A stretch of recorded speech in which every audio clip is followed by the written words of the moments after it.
Yo, what's up? It's your boy Punisher 1564 back again to lay the smack again. And today I wanted to do a revisited video. About 90 days ago, I shared with you guys a series of videos named My First Arcade Stick, and I took you guys with me on the long 14-day journey of learning the arcade stick. I shared with you guys my trials and my tribulations, and like I said before, I'm back again to lay the smack again, and I'm going to be giving you guys a revisited final thought. That's right, 90 days later, your boy Punisher came back and still playing on stick, and he wants to share with you guys his final thought. So that's what I'm going to do with you guys today.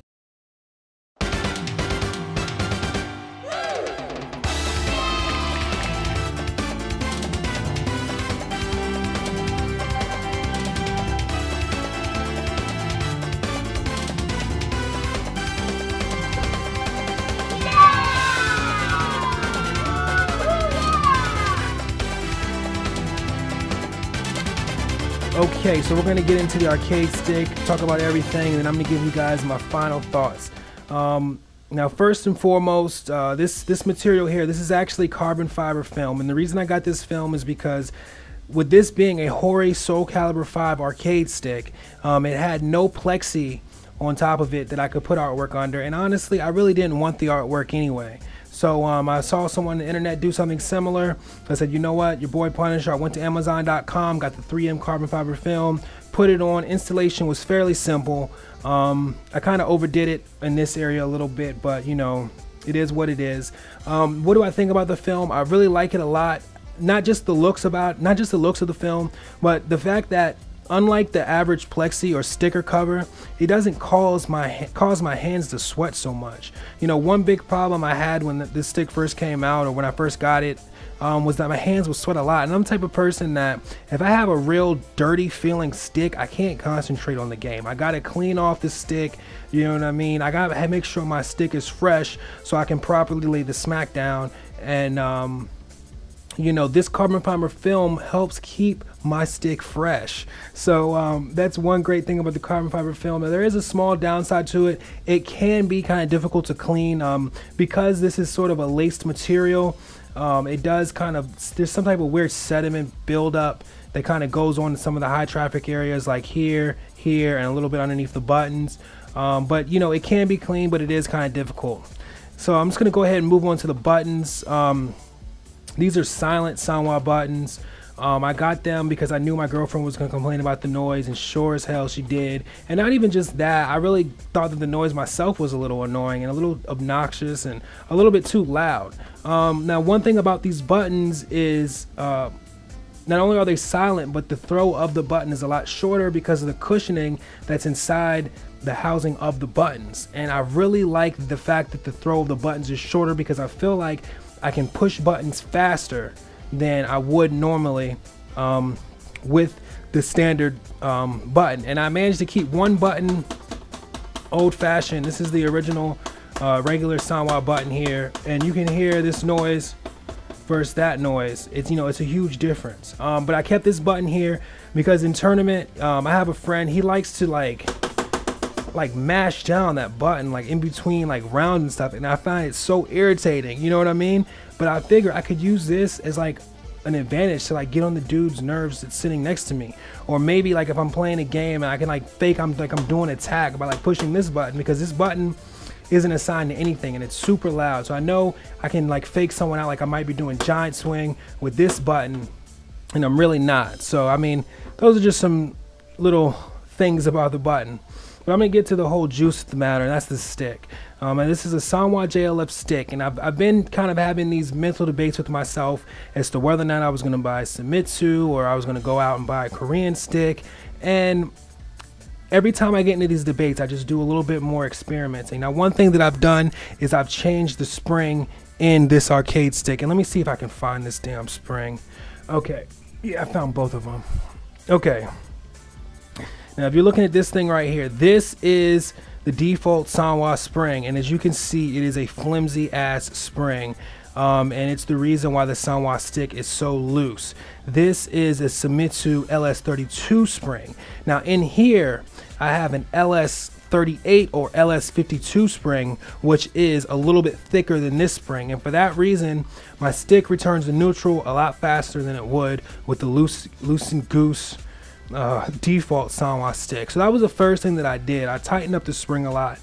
I just didn't like how sometimes I might accidentally make an input because of how loose it was. Now, one major thing that I've done after that is I've changed the size of the actuator. Now these three things here are these actuator mods that they have at Paradise Arcade. I guess they call them mods. I just call them, like, you know, different size parts. But anyways, these are the actuator mods, and as you can see, the one all the way to the left, this is the default actuator right here. And then you can see the green one is definitely bigger, the blue one is bigger, and then the orange one is bigger. And basically what they do is they're bigger size actuators, and by putting them in, they reduce your stick's throw distance, which is a travel from neutral to whatever, the gate. They reduce the distance of throw, and they also reduce the distance of activation. So one quick note about these little actuator mods is, I mean, I only recommend buying the gold one and the red one, and the reason being is because the blue and the green one, if I remember correctly, they're designed for experimenting. They're not designed to really work well with the default Sanwa setup. Now in my stick I have the red ones because this gold actuator, it seems like sometimes when I push forward, it happens actually a lot with this gold one, and if I push forward, the switches get stuck, and sometimes it'll like hold down forward, and that's definitely no bueno. You know, your boy Punisher is not in the business of having horrible inputs. But from what I understand, this size specifically is more suited for like cherry switches, some of the more stiffer switches, and you know, but I have the default Sanwa switches, so I don't use it, and that's made a huge difference in my game. I mean, when I was using the square gate, and I'm gonna get into that discussion a little bit later, it really reduced my throw distance, and I liked it a lot. Now, you know, once again, I found myself getting into that debate as to, you know, whether or not I'm going to buy a Korean stick. And before I decided to do that, I said, you know what, let me try the circle gate one more time. Now this is after I played on the square gate for probably a good month, two and a half months. I just said, you know what, let me try the circle gate one more time. I put the circle gate in, and with this extra large actuator put inside of it, not the extra large, but with the larger size actuator put inside it, I noticed that my throw distance wasn't insane, and that my stick, it didn't have the same recoil that it had before.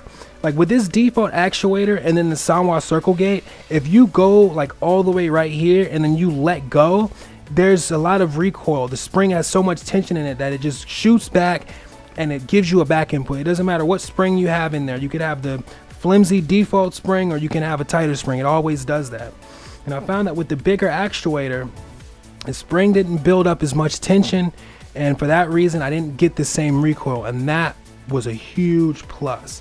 And then also from all my experience using the square gate, I knew where all my diagonals were exactly, so I didn't have that problem of not being able to find diagonals that you get when you don't have experience with the stick and you try to play on the circle gate.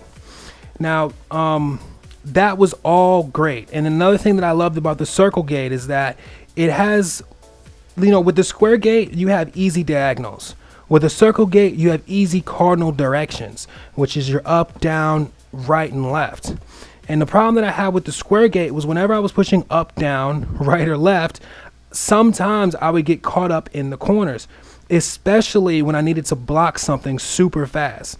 You know, like if I see something coming and I need to block it, and I need to hold down the block, sometimes I would just smash to the back, and then I would end up pushing up back or down back on accident. And a lot of it had to do with the fact that I was just using a square gate. You have to be really precise with how you hold back on a square gate, because it is really easy to lose your guard, and that was definitely not cool at all. Another major problem that I had with the square gate was doing Korean backdashes on the two-player side. It's ridiculously difficult on a square gate, and I find that with the round gate it's way easier. Giant swing, way easier. And I like to consider my stick as the poor man's Korean stick at this point. I have a circle gate on it, I have an enlarged actuator, and I have a tightened spring to help return it to neutral. So I have what I like to call a poor man's, I have a poor man's Korean stick. And I got all this stuff from Paradise Arcade. The round gate insert was probably about $2. And then you can get, you know, this thing right here for another $2. And then you get your spring or whatever for another, you know, 50 cents, and then you have shipping, so you know you're looking at probably like $9.50. So $9.50, is that right? Actually, I have no idea. I just forgot about all the damn math. $9 to $11.50 for a poor man's Korean stick, and honestly I think that it's great. And with that said, my final thoughts on the arcade stick. Honestly, there's this saying that goes around, you know, playing on arcade stick will make you a better player. And honestly, I think that's halfway right. I think that learning the arcade stick is what makes you a better player, because the arcade stick reduces your game from like level 10, let's just say that's where you are at when you were playing pad, to level 1, and you have to rebuild your game all the way up. And I think that process is what makes you better. The stick, however, I don't think the stick makes you better. Now, there are some different cases, like if you're playing a character with really complex inputs, or you're playing a game that generally requires complex inputs like King of Fighters, or let's say for example you're playing Jin, or you're playing you know, Lee, or you're playing any character that's wave dash heavy or quarter circle, maybe you're playing Murdoch, and they just have some very difficult inputs, and in that case the arcade stick can definitely help you with those inputs. But other than that, it doesn't necessarily make you better. It's just the process of learning the arcade stick that makes you better. Now there's also the other question is, you know, should I switch to arcade stick? Now I'll say this honestly, if you're using the Xbox controller, the default Xbox controller, then and you don't want to get a converter and use a PlayStation 2 controller, then I absolutely think that the arcade stick is a superior choice.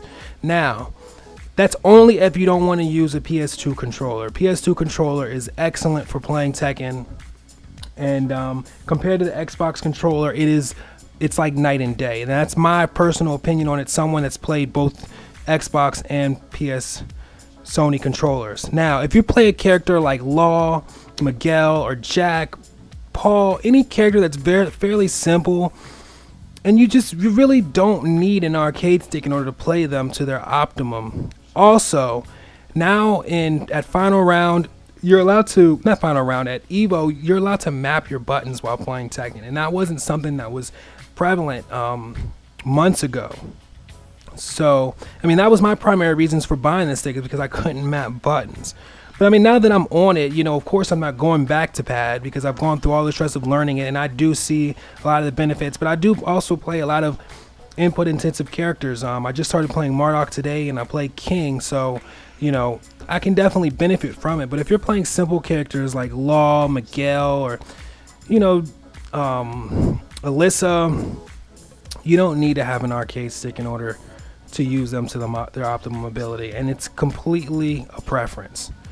So I think that covers everything. I gave you guys my final word. I went over my entire arcade stick. I talked to you guys about the buttons, everything. It's your boy Punisher 1564. I hope you guys enjoyed the video. Signing out. Peace.